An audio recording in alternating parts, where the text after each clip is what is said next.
Começando ao meio-dia, sejam todos muito bem-vindos. Está começando mais um Webinar Series da semana de Radiologia GE Healthcare. É um evento 100% online com mais de 30 vídeos exclusivos. A gente já tem mais de 4.000 inscritos desde o lançamento. E o tema de hoje, gente, a gente vai abordar um tema de extrema relevância, especialmente agora nos tempos atuais. É um tema importante para a área de radiologia diagnóstica ou intervencionista da sua instituição. Foi publicado no dia 20 de dezembro de 2019 a RDC 330, que tem o objetivo de modernizar a antiga portaria 453 de 1998 do Ministério da Saúde, que regulamenta os requisitos sanitários para o funcionamento de serviços de radiologia, e que estava vigente há mais de 20 anos. Então, podemos considerar isso como um marco regulatório. Então, assim, de forma resumida, essa RDC se aplica a clínicas, hospitais e demais serviços, seja ele público ou privado, civil ou militar, tá? Que prestem serviços de radiologia diagnóstica ou intervencionista. Obviamente tem impacto naqueles que fabricam e comercializam equipamentos de radiologia e instituições de ensino e pesquisa. O objetivo desse webinar, gente, é ajudá-los a esclarecer as dúvidas sobre os requisitos de vigilância sanitária da nova RDC de saúde. Essas normas elas já estão vigentes, né? Então, novos serviços devem cumprir integralmente. Serviços já em funcionamento têm até 26 de dezembro desse ano para implementá-los. Bem, para esse tema, nós convidamos aqui Renato Dimenstein, atual presidente da ABFM, Associação Brasileira de Física Médica, que nos brinda hoje com o tema Gestão de Dose, como se adequar à nova resolução da Anvisa.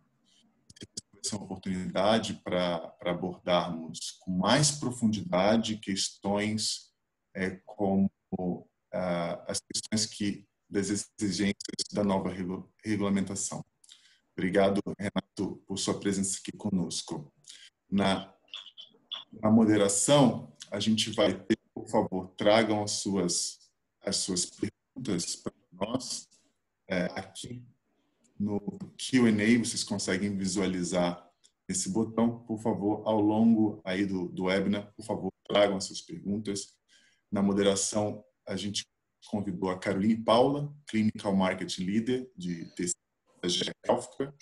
Então, ao final da aula do Renato, a Carolina trazendo as perguntas de vocês. Obrigado, Carol. Prazer ter você aqui também. Bom, agora nós queremos saber dos desafios atuais. Responde para a gente. Qual é o principal desafio que a sua instituição enfrenta hoje? Que a gente vai colocando, olha, em tempo real, vocês vão observando aqui.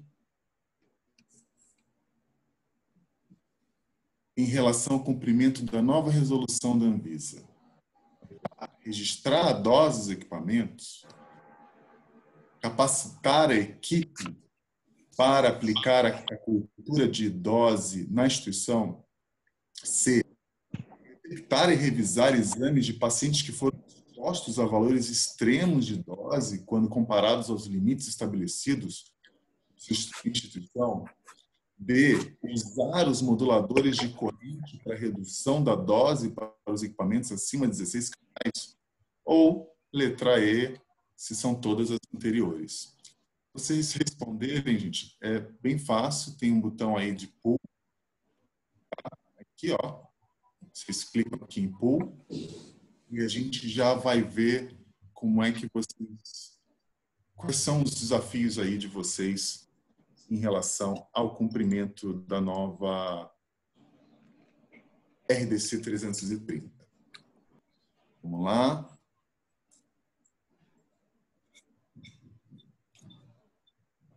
liderando aqui por enquanto com 33%. Bom, liderando aqui todas as anteriores, né, com 60%. Todas as respostas são desafio aí da sua instituição. Mas, em segundo lugar, 31% detectar e revisar exames de pacientes que foram expostos a valores extremos de dose quando comparados aos limites estabelecidos por uma instituição. Está liderando aqui logo depois de todas as opções. Votem aqui no botão do pool.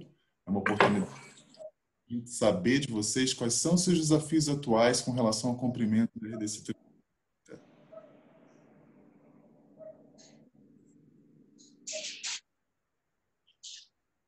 37% ainda. Letra C. Excelente.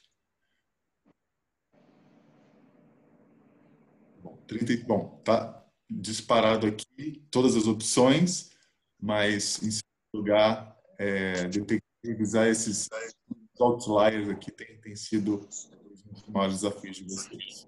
Legal. Muito bom.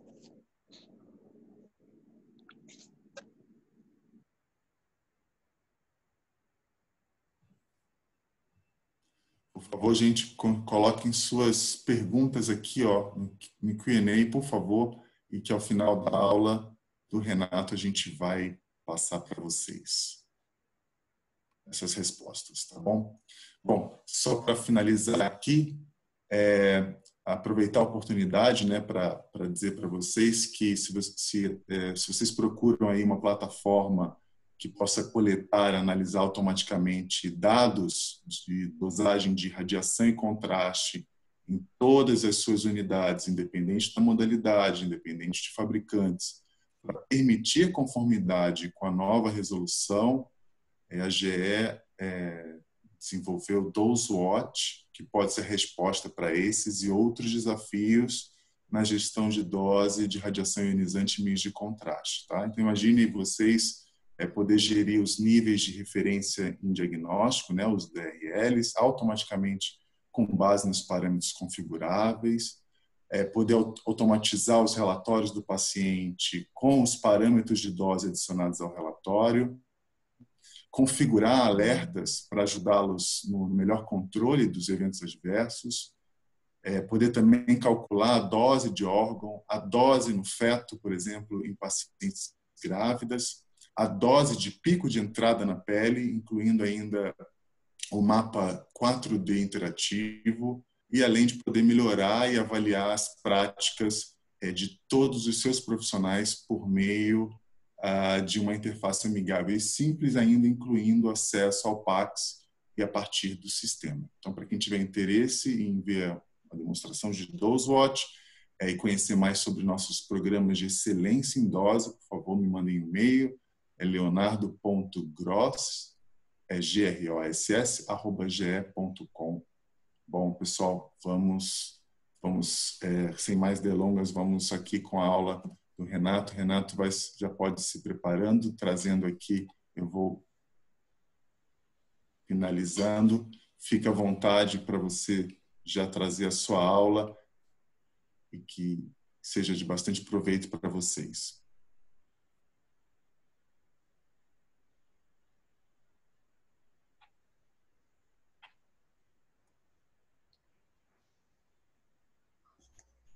Muito boa tarde a todos. Queria agradecer a Leonardo e a equipe da Genolete pelo convite. Antes de iniciar, queria saber se vocês estão me ouvindo bem, Leonardo. Estamos sim, estamos te ouvindo bem. Ótimo. Antes de iniciar, eu queria declarar que tenho um conflito de interesse nessa apresentação, pois atuo numa empresa que realiza os testes de controle de qualidade em equipamentos de radiodiagnóstico. O primeiro ponto a ser trabalhado nessa RDC é os aspectos de qualidade de imagens, dose de radiação e segurança de trabalhadores em tomografia computadorizada. A RDC 330 estabelece parâmetros de avaliação, por exemplo, de equipamentos como tomografia, tem uma instrução normativa. E essa instrução normativa, ela estabelece adequação quanto à escala de contraste, uniformidade, ruído e resolução. A RDC não indica qual é o fantoma, mas indica quais são os testes. Esse é de escala de HU, uniformidade, ruído. E o que a RDC faz é estabelecer como parâmetro de avaliação dos equipamentos limites de tolerância para cada um destes parâmetros. A RDC 330 traz uma inovação que são chamados de níveis de restrição. Se o equipamento apresentar, por exemplo, para escala de HU da água um valor superior a 10, ele entra no nível de restrição e, teoricamente, não poderia ser utilizado. Uma segunda questão é que as RDCs estabelecem periodicidade semanais, anuais ou após medidas corretivas. Então, aqui é um phantom do fabricante, por exemplo, um teste de ruído, teste semanal, esse é o valor de referência, e esse, por exemplo, é quando está descalibrado o equipamento, então você tem que fazer medidas após os reparos, depois reavaliar o equipamento. Então, primeiro são testes anuais, testes semanais e medidas após corretivas. Terceira coisa que a RDC se propõe é, quando o equipamento é novo, fazer um teste de aceitação. Testes quando da instalação, para estabelecer linhas de base para avaliação de desempenho ao longo do tempo. Então, você tem uma referência, uma linha de base de um teste, e aí você pode ver a degradação da qualidade, neste caso, um teste de baixo contraste. Neste caso, representava que o tubo de raio-x, no caso da tomografia,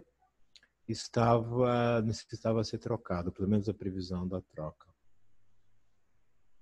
Um quarto ponto que a RDC 330 em tomografia estabelece são estimativas de dose, e os indicadores de dose são chamados CTDI, volumétrica, e DLP, são estimativas que são realizadas com uma câmera de ionização, mimetizando o corpo com 16 centímetros, desculpe, corpo com 32 centímetros, o crânio com 16, e uma câmera de ionização ou detector de estado sólido com 100 milímetros. As estimativas de dose em tomografia previstas pela RDC, elas dependem do tamanho do campo, espessura de corte, pitch, KV, corrente e tempo de exposição, ou seja, MAS.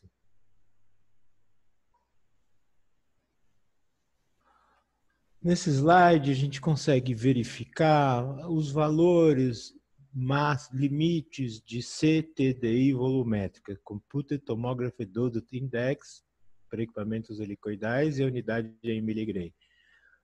Aqui é no caso dos Estados Unidos, aqui no Brasil, 70 miligrays para crânio, abdômen e abdômen pediátrico. Particularmente, eu faço duas sugestões. A primeira é que façam avaliações para outros protocolos, por exemplo, de adulto, tórax. A segunda sugestão é que também meçam a DLP. Por exemplo, para exames de crânio, tem que usar um valor de máximo 1.200 para uma DLP, para tórax 400, para abdômen 500. Quer dizer, isso é um valor relativamente, por exemplo, que você usa uma espessura de corte muito fininho, por exemplo, no exame de crânio, TC de crânio, tem overlapping, superposição e aumenta a dose, aumenta a varredura. Então, além da CTDI, eu usaria como indicador a DLP. Bom, como base da RDC, além de medir a qualidade da imagem, as RDCs recomendam reduzir as doses de radiação, elas só não dizem como. Então, aqui, uma das formas de redução da dose em tomografia computadorizada é colocar o paciente no isocentro, ou reduzir o campo de irradiação no Scout e dá uma redução expressiva da dose em tomografia computadorizada. A segunda estratégia para reduzir a dose de radiação é através do produto da corrente pelo tempo, o MAS. Quanto menor o MAS, menor é a dose de radiação, mas aumenta o ruído. Então tem que ter um equilíbrio entre MAS, dose e qualidade de imagem. Então eu vejo aqui. Então você tem que definir junto aos operadores e aos radiologistas uma redução de dose que dê uma imagem diagnóstica de qualidade satisfatória com baixa dose de radiação. O terceiro exemplo que eu tenho aqui foi cedido pelo Wilton Leão, uma imagem com 240 MAS e uma imagem com 30 MAS. Isso reduz substancialmente a dose. O terceiro exemplo para redução, estratégias de redução da dose é a utilização do modulador de corrente. Então, ao fazer o escanograma, o Scout, o sistema determina algebricamente o valor do coeficiente de atenuação e expressa um valor de MAS para cada região do corpo. Então, isso chama-se a modulação da dose. Isso permite uma expressiva redução da dose de tomografia. O que tem que entender é que para cada fabricante tem uma forma diferente de implementar, de utilizar o modulador de corrente. Alguns equipamentos também têm modulador de quilovolt. A quarta estratégia para a redução da dose em tomografia computadorizada é uma forma mais parruda, que é o algoritmo de reconstrução. Aqui nós temos uma simulação com 100 kV e 4 ms, uma técnica muito parecida com raio-x de tórax, com retroprojeção filtrada, que a maioria dos equipamentos tem, e aqui com reconstrução iterativa, e dê para ver uma qualidade de imagens com baixíssima dose. Então, essa é uma forma bem parruda de redução de dose em tomografia computadorizada. Aqui um outro exemplo de algoritmos de reconstrução, uma imagem com 12 millisieverts e mesmo paciente nas mesmas condições, com uma imagem de 3.4 millisieverts e tendo o diagnóstico por imagens. Uma quinta forma de redução na tomografia é a readequação dos protocolos de imagens. Aqui nós temos um fantoma antropomórfico. Aqui a reconstrução da imagem, e nesses pontos que eu estou mostrando, ele tem dosímetros OSLs, e aqui uma escala de contraste, de forma que foram feitas adaptações nos protocolos com uma redução expressiva na dose da reconstrução interativa em comparação à retroprojeção filtrada. O importante nesse slide, na verdade, é isso aqui, que isso é um trabalho conjunto do pessoal da engenharia clínica, dos médicos, radiologistas, representantes do fabricante e físicos, para poder montar uma metodologia, fazer as medidas de dose e os radiologistas discutirem qual a imagem mais satisfatória para determinado protocolo. O sexto ponto, e é extremamente importante, é o treinamento das equipes para utilizar, para reduzir dose. Aqui um fantoma antropomórfico, ele foi cedido por empréstimo pelo Hospital Israelita Albert Einstein. E aqui aulas práticas para os operadores com diferentes doses de radiação, mede-se o ruído, mede-se a relação sinal-ruído, eles conseguem entender na forma prática qual o efeito no modulador do MS, assim por diante. Uma sétima forma também é do treinamento das equipes, aqui já com fantomas, pode ser do fabricante, esse é um fantoma CR, aqui com um pitch de meio, com uma dose de 162 miligrays, e aqui com uma simulação com um pitch também de meio, aqui está errado, aqui, mas seria com uma perda de resolução de imagem. Então, foram diferentes KVs, diferentes MS e diferentes pitches. Esse é um ponto importante, foi o que o Leonardo estava falando, como registrar a dose.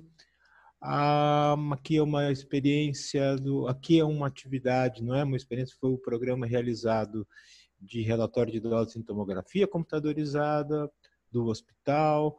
Os equipamentos foram colocados, conectados ao PACS, daí o cabeçalho DICOM, sem o nome dos pacientes, mas com os valores de CTDI e DLP, são enviados para um banco de dados do Colégio Americano de Radiologia, e esse banco de dados ele é comparado com milhares de outros exames. No caso do Hospital HCOR, para poder verificar as doses de radiação, foi montado um banco de dados em paralelo, em Access, para a gente poder saber o que acontecia com determinado paciente submetido ao exame, em termos de DLP e também CTDI, e poder tomar ao longo do tempo medidas corretivas. Nesse sentido, esses bancos de dados têm que ser por setores, por médicos, de avaliação contínua das imagens. Uma forma mais parruda de ver são algoritmos do tipo Monte Carlo, que eles estimam a dose pelo modulador de CT, extremamente rápido isso, e não requer automatização, e te dá de imediato o valor da dose. No primeiro momento, a gente viu aqui as questões de qualidade de imagens, dose, redução de dose na tomografia. Esse é o segundo momento, que nós vamos fazer o mesmo itinerário,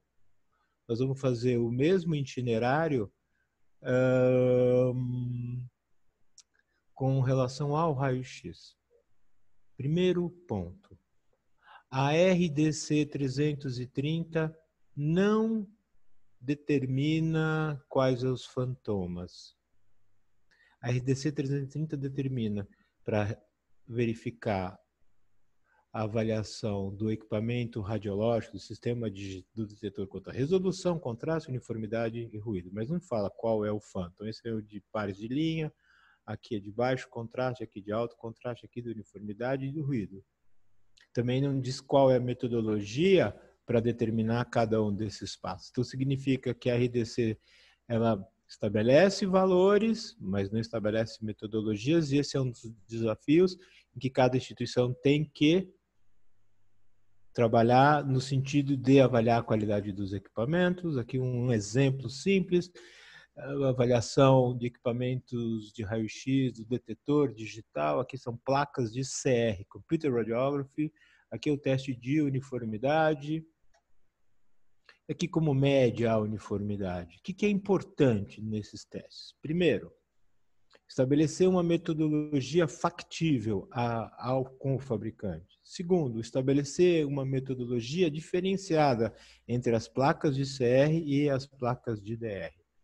Se deu para entender isso, dá para poder compreender que a escolha, a definição do instrumental de qualidade para raio-x digital vai ter que ser feita uma definição em comum entre engenharia clínica, fabricantes e física médica. Novamente, sem querer ser repetitivo, a Anvisa, a RDC 330, não determina qual é o fantoma ou a placa de teste. Um quarto exemplo, só para citar, não tenho muito tempo, mas como faz um teste de radiologia digital? Aqui é o fantoma, aqui mede resolução, aqui contraste, uniformidade, colimação e alinhamento, dizendo um dos testes.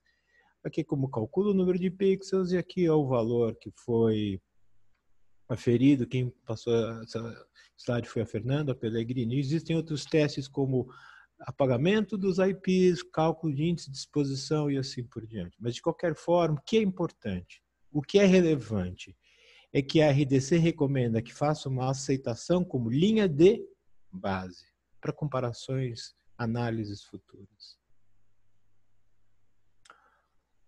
Um quinto processo de avaliação dos equipamentos é com relação a manter o mesmo padrão das imagens. Então, aqui um phantom de barras. Consigo, com 1 ms, eu consigo enxergar eventualmente até aqui. Com 100 ms eu consigo enxergar com maior resolução de imagem. Então você tem que manter o mesmo padrão de teste. Para isso tem que estar descrito.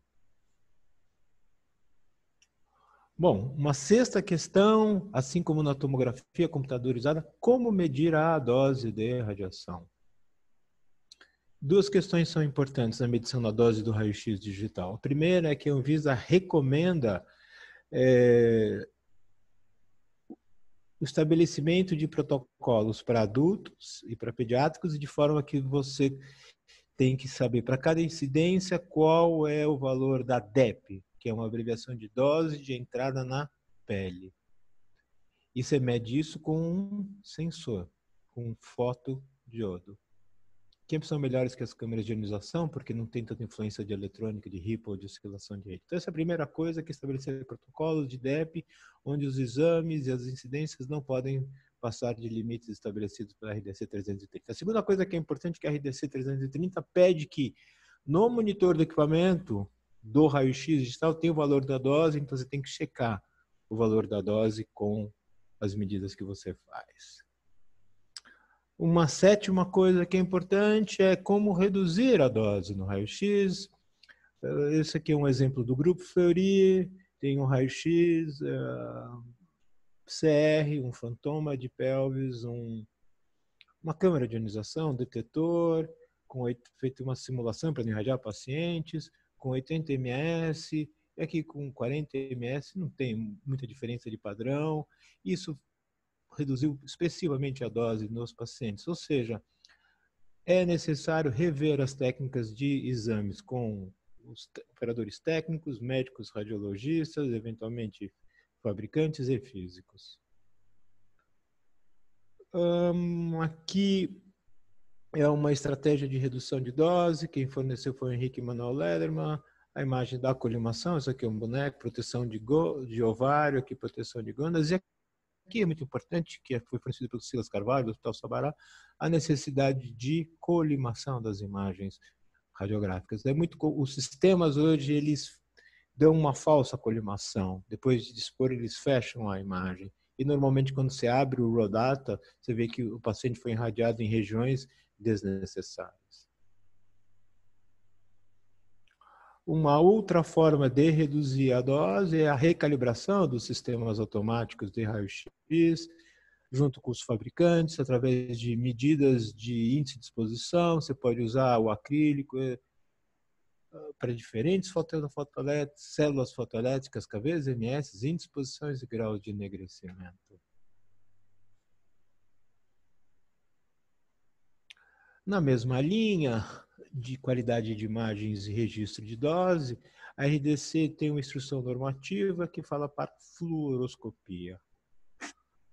Bom, para testes de qualidade em fluoroscopia, a RDC estabelece padrões de qualidade. Lembrando que a RDC não estabelece qual ferramental a ser utilizado. Então, nesse caso, tem um tubo, emissor de radiação, o receptor de imagens, que pode ser um flat panel ou pode ser um intensificador de imagens. Aqui a placa de teste, no monitor a gente vê aqui alto contraste, aqui baixo contraste. Essa imagem foi cedida pelo físico Rogério Paixão Medeiros. Em fluoroscopia, a redução de dose pode ser obtida nos arcos cirúrgicos pelo emprego, pelo uso da fluoroscopia pulsada, que dá metade da dose do que a fluoroscopia contínua.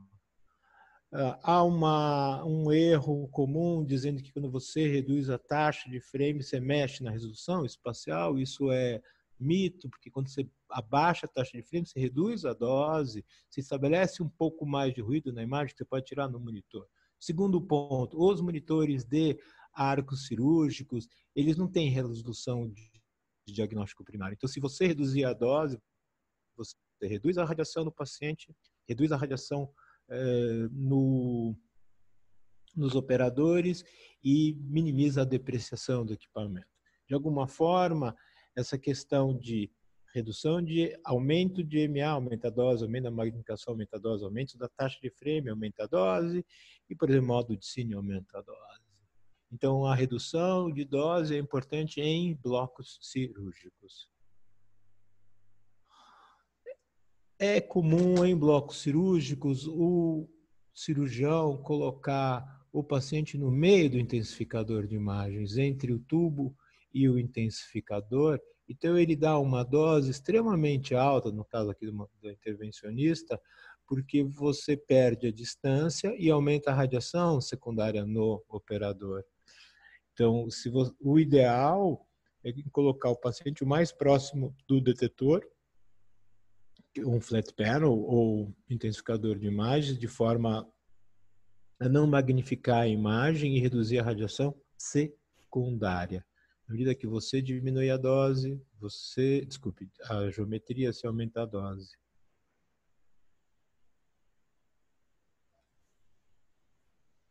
Bom, um quarto exemplo importante, mas em hemodinâmica e vascular, tubo de raio-x, o arco receptor de imagens, a mesa de exames, a RDC pede para a gente medir, tem que medir a dose de referência, no caso do médico intervencionista, a dose, produto da dose área que sai do tubo e a dose que chega no paciente, a dose na superfície de entrada do paciente. Aqui é para medir isso aqui, quer dizer, tem uma câmera de ionização na saída. E aqui uma ilustração da Lúcia Canevaro, o simulador de acrílico e o detetor de radiação. Assim que faz a avaliação de dose de radiação. Novamente, a Anvisa preconiza testes e limites, mas não diz como faz. Por que é importante essa questão da dosimetria em hemodinâmica, principalmente em vascular? Porque tem que ter limites de ação. Quer dizer, se a dose de entrada na pele foi maior do que 3 grays, 3.000 miligramas, tem que tomar um limite de ação. Isso é referendado pela Sociedade de Radiologia Intervencionista, pela Comissão Internacional de Proteção Radiológica, que recomendam 3.000 miligramas ou 3 grays. Só para ter uma ideia, uma mamografia dá 3 miligramas e aqui a dose de entrada na pele não pode passar de 3 grays, ou seja, 3.000. Kerman, no ponto de vista intervencionista, 5 grays, aquela medida que eu mostrei de produto Kerman AR 500, tempo de exposição de 60 minutos, e a Comissão Internacional de Proteção Radiológica diz que tem que ter um limiar de ação em procedimentos no qual existe a possibilidade de serem repetidos. Casos razoavelmente, tem casos de extrema dose em pacientes, em ablação, 12 grays, 13 grays, aqui não foi possível calcular a dose, 14 grays, 11 grays. Então, a segurança do paciente de efeitos chamados de determinísticos, por exemplo, de uma dose excessiva na pele. Então, nesse sentido, é realmente importante saber qual é o valor da dose, aqui um algoritmo Monte Carlo, que consegue saber qual é a dose, um mapa de 4D, e quanto isso vai aumentando com o passar dos exames. Então, a gente tem todos os parâmetros de aquisição de imagens, de pico e assim por diante. Sobre o ponto de vista da RDC 330, é necessário manter a segurança dos trabalhadores, então o cuidado com os equipamentos de proteção, a guarda é importante para evitar a perda da integridade desses aventais de proteção.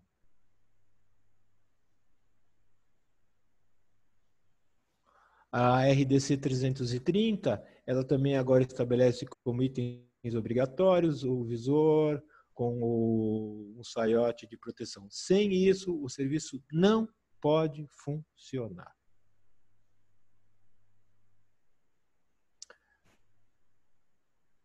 Uma outra questão da segurança do operador é treinamento.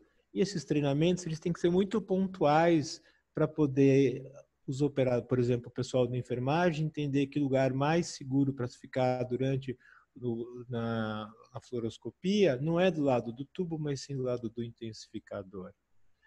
Aqui é um treinamento prático conduzido pelo Silas Carvalho com fantoma de pelvis, mostrando quanto é a radiação espalhada para diferentes distâncias do tubo frame e assim por diante. Quer dizer, na hora que mede a dose e o operador vê quanto de radiação está tendo, ele consegue entender por que é importante mudar a taxa de frame ou melhorar a geometria. O primeiro que eu mostrei foi da tomografia, depois eu mostrei a RDC do raio-x, no terceiro momento da fluoroscopia. Agora vamos mostrar muito rapidamente o que é a da mamografia. Uma série de testes são preconizados em mamografia: CNR, uniformidade, resolução, luminância, artefatos, manejos e calibrações. Para ter uma ideia do que é isso, aqui é uma imagem do Phantom 50% glandular, 50% tecido adiposo. Você faz medidas no ImageJ, no próprio comando do equipamento, e você determina esses parâmetros, que é a relação sinal-ruído ou relação contraste-ruído, assim que mede a qualidade da imagem. Como mede a dose, no caso, você tem que ter um fantoma, e você tem um detetor que pode ser uma câmera de ionização, um detetor de estado sólido. Fisicamente, para poder ter um resultado factível, você tem que multiplicar o valor que você mediu no detetor pela camada semiredutora, fatores de conversão, e ponderar pelo tipo de filtro e alvo que é na mamografia, assim que mede a dose. Bom, o que tem de novo e de desafiador na RDC são de radiações não ionizantes. Agora, a RDC 330 estabeleceu alguns critérios de qualidade e de segurança. Esse é o penúltimo dos critérios que eu estou falando, de ressonância magnética. Nós temos aí um Phantom, um simulador cilíndrico, no meio a distorção geométrica, e aqui imagens de teste de posição, espessura de corte, resolução espacial. Lembrando que a RDC ela preconiza avaliações, limites, mas não preconiza quais são os simuladores e nem a metodologia. Aqui a metodologia é estabelecida pelo hospital com o Phantom ACR, uma bobina de crânio, uma série localizadora, 11 cortes, numa sequência spin echo com esses parâmetros de aquisição. Depois fazem outras duas sequências, uma ponderada em T1 e outra ponderada em T2, duplo eco com diferentes parâmetros, depois repete novamente com o parâmetro da clínica radiológica. Isso demora mais ou menos uma meia hora para fazer os testes, demora uns 20 minutos ou 30 minutos para estabilizar o Phantom dentro da sala por causa da temperatura, e demora talvez mais de 2 horas para poder quantificar todas as séries. Esse é o Phantom do fabricante de homogeneidade de campo, esse é o Phantom para medida T2, esse é um Phantom muito interessante, que é para correção de distorções, para grandes campos, turbinas maiores de corpo, para planejamento radioterápico. Por fim, na ressonância magnética, as medidas de segurança são previstas pela Instrução Normativa 59, de sinalização, delimitação das áreas e treinamento agora nas áreas 3 da área de controle para evitar acidentes. Essa é a minha última apresentação de modalidade. A gente já falou aqui sobre a tomo, raio-x, a fluoroscopia, a mama, a ressonância. A RDC também estabeleceu sobre ultrassom. Avalia-se no ultrassom parâmetros de contraste, profundidade, resolução na zona axial, zona morta e assim por diante. Novamente, a RDC só estabelece parâmetros e valores, mas não diz como é para fazer. Também não diz quais são os fantomas. Esse é um Phantom de Zerdini, ele tem uma velocidade de propagação de 1.400. Esse é uma borracha de uretrano com velocidade um pouco maior. E tem que entender que para Doppler não é possível usar esse fantoma, e tem que ter uma bomba de fluxo para medir a velocidade. Novamente, a RDC ela pede testes de aceitação e testes de constância. E também recomenda testes após reparo. Normalmente, após reparo é a troca da sonda. Ainda sobre ultrassom, lembrando que a RDC não recomenda a metodologia, que tem umas do ACR, American Association of Physics and Medicine, e aqui a referência nacional do PAD. A Associação Brasileira de Física Médica está montando um manual de controle de qualidade em ultrassom, que está previsto para 2020. Na verdade, estamos preparando para todas as modalidades.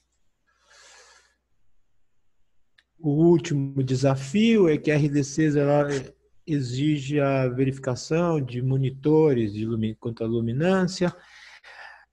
Não define o instrumental. Aqui é um fotômetro analógico. Eu recomendaria fazer um fotômetro digital que pudesse calibração. Ela não recomenda esses parâmetros de imagens, de resolução e assim por diante, mas eu fortemente recomendo baixar esses parâmetros na internet. Esse é a referência para ver resolução de bordas, grau de contraste. Realmente é importante isso, porque quando você faz a aceitação, você vai ver que se o equipamento ele apresenta a qualidade de acordo com o fabricante, e você consegue ver até onde vai perdendo qualidade de imagens. Esse é meu último slide. Bom, quais são os desafios na implantação da RTC 330? Ela exige uma série de testes de controle de qualidade, ela estabelece limites de tolerância e de restrição, no entanto, não indica metodologia de avaliação. A RDC 330 também não indica instrumental a ser utilizado. Portanto, os desafios da RDC 330 são esses. De que forma poder avaliar a qualidade, limites de tolerância e poder aplicar as normas de paciente de medidas de dose com radiação ionizante. Eu espero nesses minutos, ter dado um panorama para todos vocês. Gostaria novamente de agradecer ao convite do Leonardo e a todos vocês, meu muito obrigado pela atenção.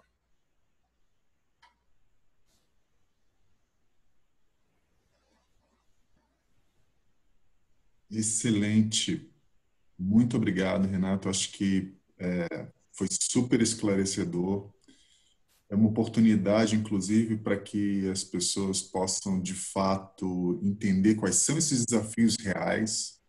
A gente sabe que, muito em breve, esses vão ser desafios que vão colocar em xeque aí quando esses centros diagnósticos forem inspecionados, né, pela Anvisa. Foi extremamente relevante o que você trouxe em termos de conteúdo. Eu queria avisá-los que a gente teve muitas perguntas, né? Bom, primeiro que esse webinar está sendo gravado, então vocês vão conseguir revisá-lo ou até compartilhar com outros.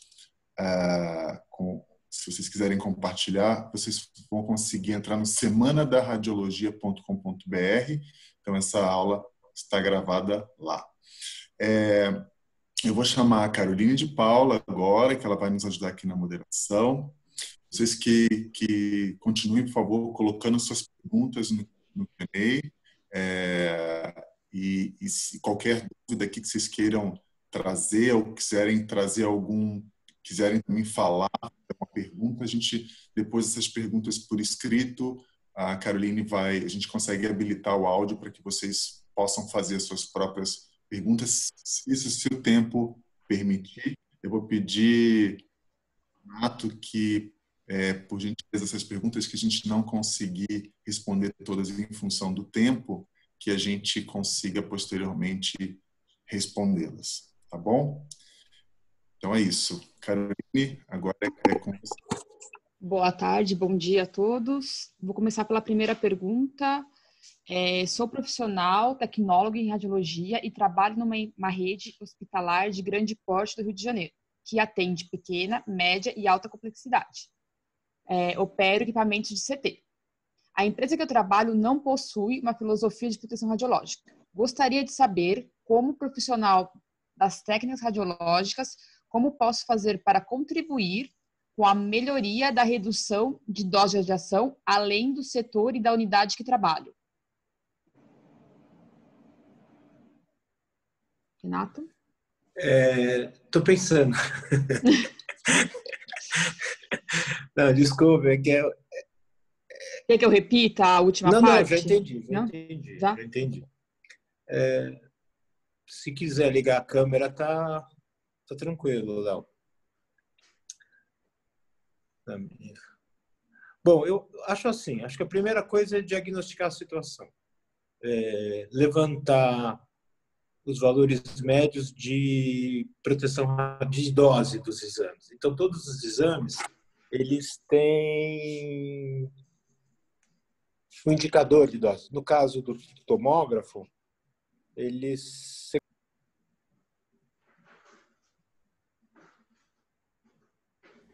Consegue ver. Então, assim, tomografia de crânio não pode passar de 1.200 de DLP. Se você usar um corte muito fino, tem que rever o protocolo. Então, minha sugestão é pegar por etapas. Então, otimização de protocolos de dose para membros inferiores, membros superiores, dividido. Avaliar junto ao radiologista, ao físico do local, a qualidade da imagem. Segundo, anotar esses valores de dose. Terceiro, entrar em contato com o fabricante para ver se os protocolos de dose eles estão corretos.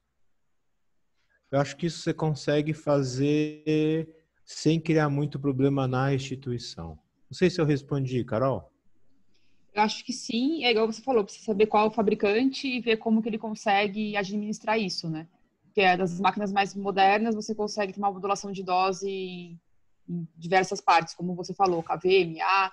Precisa saber qual que é a máquina que ele tem instalada nessa rede de hospital. Vamos para a próxima. A próxima pergunta.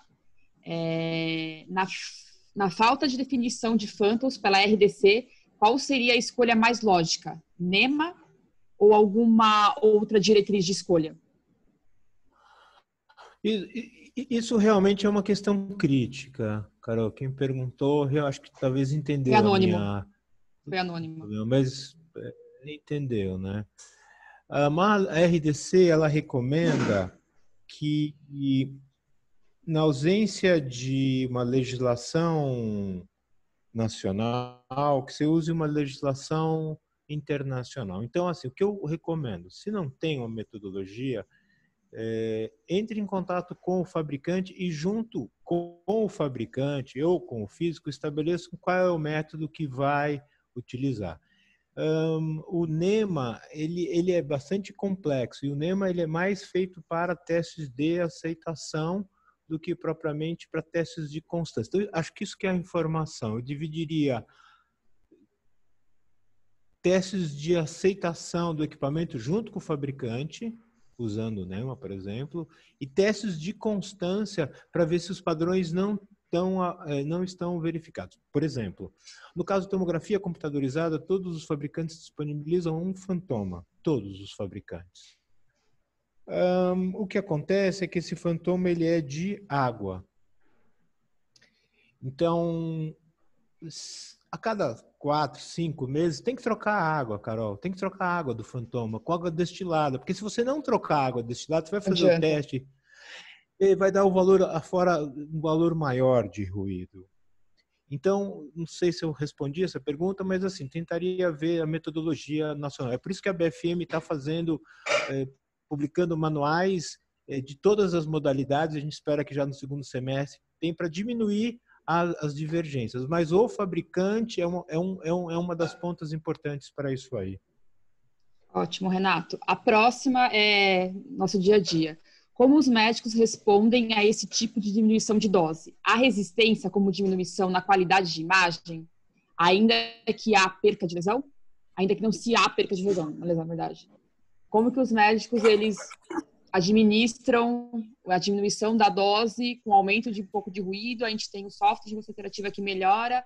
Como que os médicos respondem isso em relação à diminuição de dose? Carol, acho que tem duas questões diferentes. Os médicos radiologistas, de alguma forma, respondem razoavelmente bem aos programas de redução de dose. Razoavelmente bem. Depende do médico, né? Depende do olho. Mas está tendo uma cultura, talvez há 20 anos atrás não tivesse, mas hoje tem, razoavelmente. E não é só nos grandes centros, em cidades aqui perto de São Paulo, Sorocaba, Santos, São Carlos, aumentou essa cultura de dose, porque também tem uma questão que mudou o paradigma do paciente. Hoje o paciente também exige a dose. É muito comum o paciente querer saber quanto de dose tem, por que o filho vai fazer a tomografia, se tem efeito biológico. Por isso que talvez é importante essa questão de redução de dose e registro da dose. Acho que esse é o primeiro ponto. Então, quero que a comunidade de radiologia tenha avançado nisso. Hoje, por exemplo, a Sociedade Paulista de Radiologia tem o Latin Save, que é uma plataforma de redução de dose. Tem o Image Gently, então tem uma série de formas que ajudam, né? Mas tem o outro lado da ponta. O médico solicitante do exame, ele tem mais dificuldade em entender baixa dose. Então, quando você reduz a dose, você não muda o diagnóstico por imagem, mas você aumenta o ruído da imagem.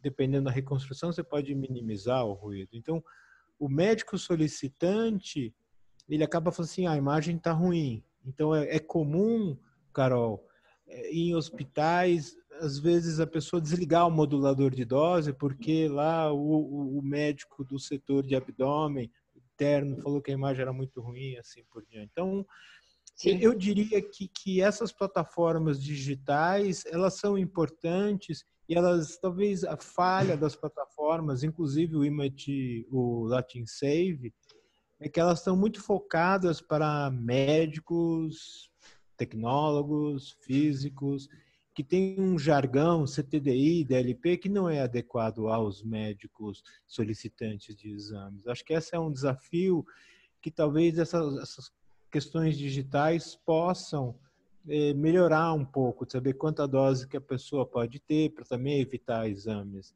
Então, acho que é uma abordagem diferente. Eu vou um pouco além também. Alguns lugares que a gente visita, dependendo das cidades que saem um pouco das capitais, o pessoal não sabe nem o que é CTDI, o que é DLP, o que é Midsievert, não sabe nem o que é o reporte de dose, mas para quê? Então, depende também. Acho que assim, hoje em dia está muito melhor, igual você falou, mas se for pegar de uns anos para trás, mas hoje em dia também acontece as pessoas não se preocuparem com dose e nem saberem quais são as configurações de dose que tem os equipamentos. Então, infelizmente... O Colégio Brasileiro de Radiologia, a Sociedade Paulista de Radiologia, tem incentivado bastante, tanto que na jornada sempre tem aulas para reduzir dose. Mudar a cultura não é muito fácil. Mas muitas vezes as pessoas nem vão aos congressos também, complicado. Na verdade, se você reduz aí 20%, 30% na dose no paciente, você também tem uma economia substancial no tubo dele. Tubo, exato. Vida útil de tubo, você poupa tudo, né? Então, Diga. Não, eu ia fazer a próxima pergunta, não pode continuar, desculpa. Você ia perguntar se o Palmeiras tem título mundial, Carol? Não tem. Não. Não tem, me desculpe, não tem. O teu Noé vai ficar bravo, mas não tem. Eu lamento. Diga. A próxima pergunta, a pessoa está... Boa tarde, parabéns pela apresentação. Gostaria de saber como a RDC Anvisa trata equipamentos antigos que já não têm mais manutenção pelo fabricante. Não atendem aos novos parâmetros de qualidade, mas ainda estão em uso. Isso acontece? Então, isso é um problema. Isso realmente é um problema. Porque ela não faz vigor. Então, assim, tecnicamente, eles não poderiam operar. Assim, tecnicamente. Mas num país que tem 5.745 municípios e quem faz a inspeção sanitária na ponta é o município, Carol, acho muito difícil bloquear um equipamento que não atenda às exigências da Anvisa, né?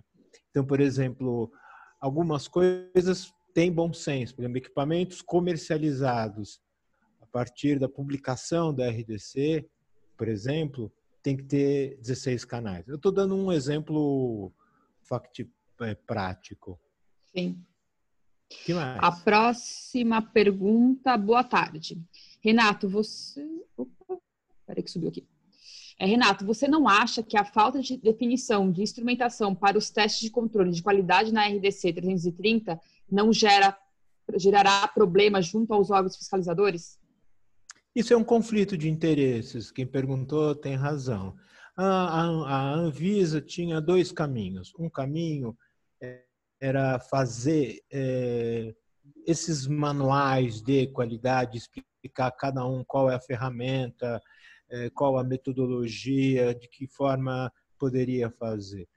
Mas a Anvisa, ela tem um ou dois físicos. Tem um físico lá que é brilhante, é um rapaz muito interessante, mas assim, não tem pernas para poder tocar uma legislação tão complexa como essa. Então, ela achou, neste momento, fazer instruções normativas. Eles pediram para que a Associação Brasileira de Física Médica e junto ao Colégio Brasileiro de Radiologia, Carol, pudessem fazer esses manuais para que poder adaptar as tecnologias. Vou dar um exemplo clássico para vocês aqui. Por exemplo, equipamento GE, tomografia computadorizada, tem um modulador de KV. A norma não diz qual a metodologia nem qual o Phantom.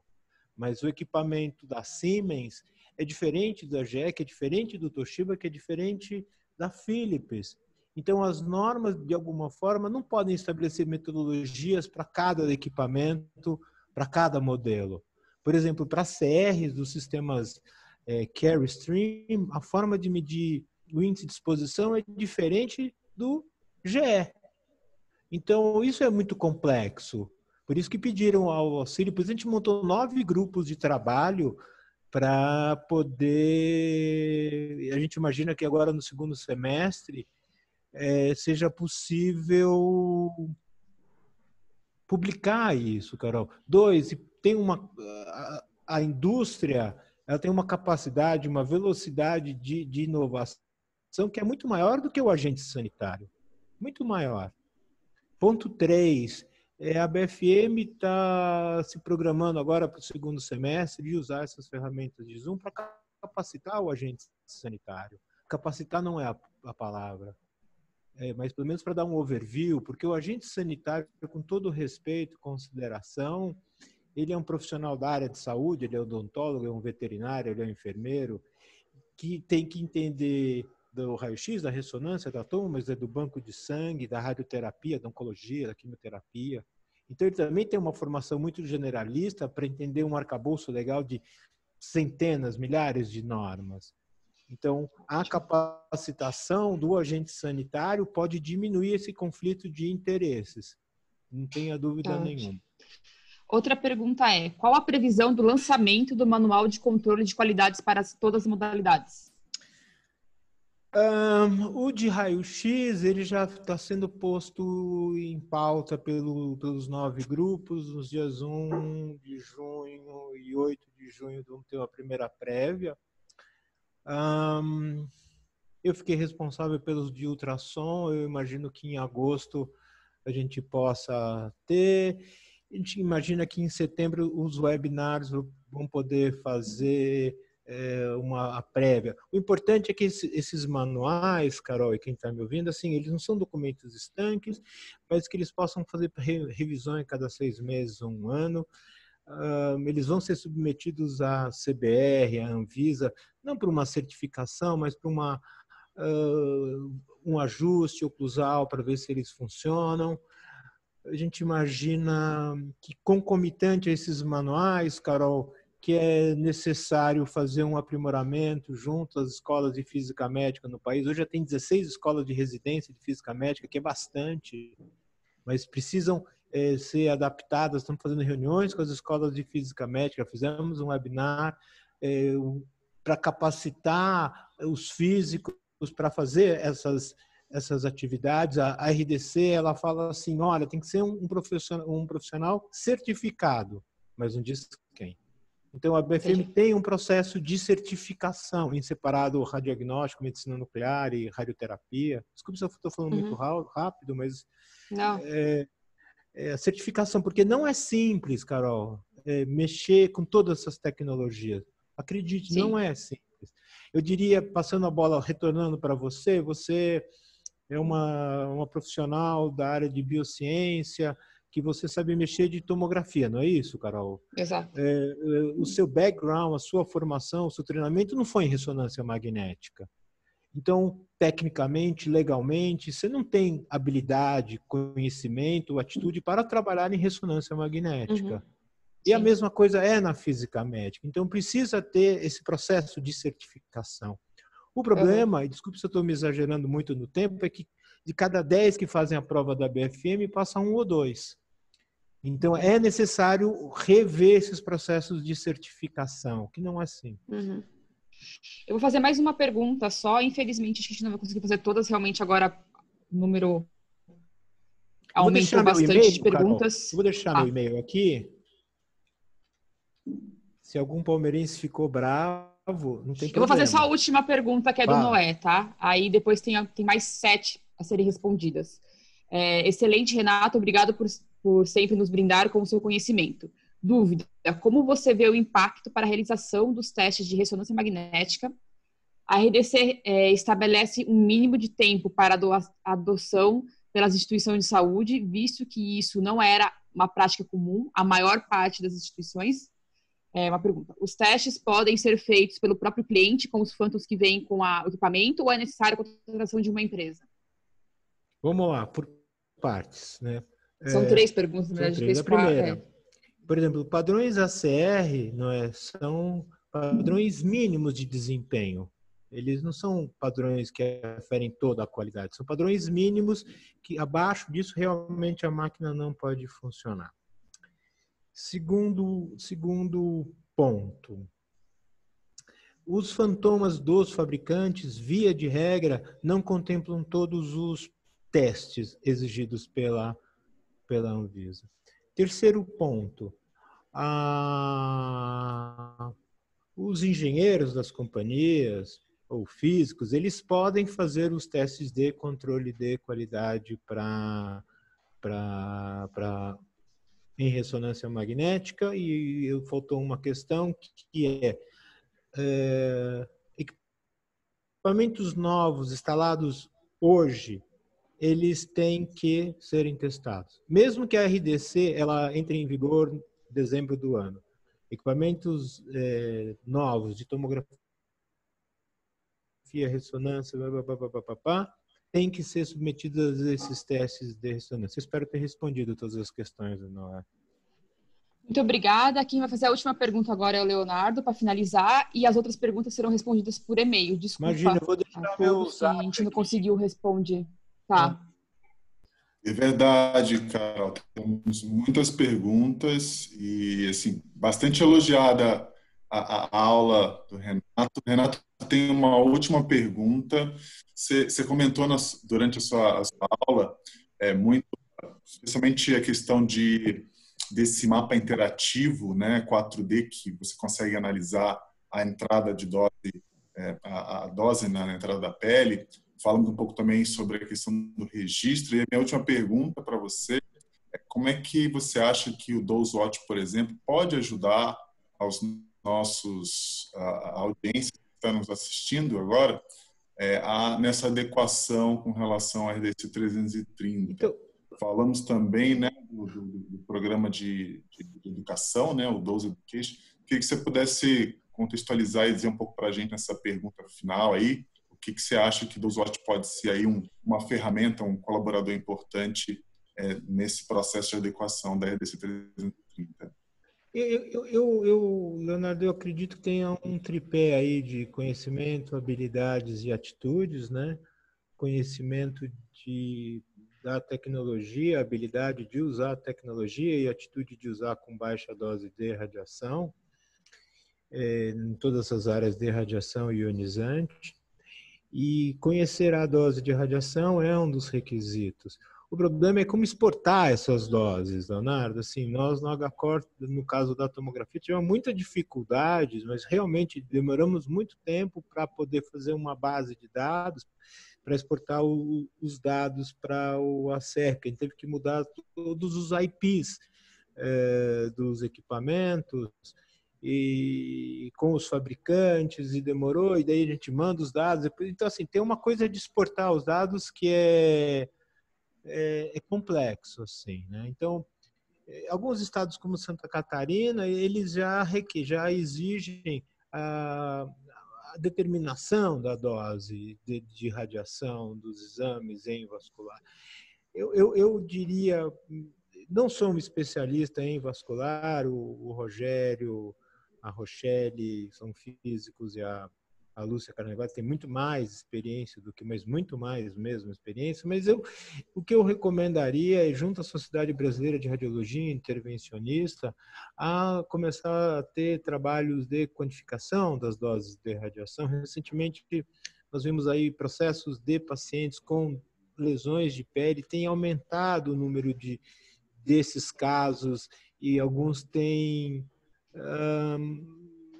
acabam em tribunais com valores assim extremamente altos de indenização. Então, assim, é um paradoxo. Eu não sei se eu vou tentar explicar, mas é um paradoxo, Leonardo Carol, e quem está me ouvindo, que é a responsabilidade do fabricante é entregar o equipamento, basicamente. Entregar e dar um treinamento mínimo. Mas o uso, a responsabilidade é do serviço.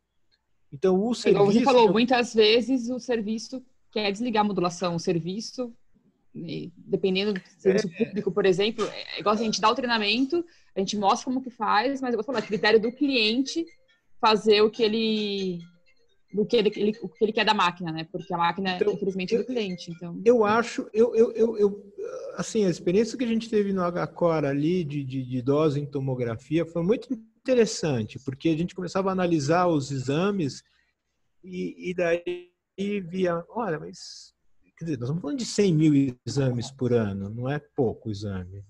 Então, não dá para você, em 100 mil exames por ano, ir analisando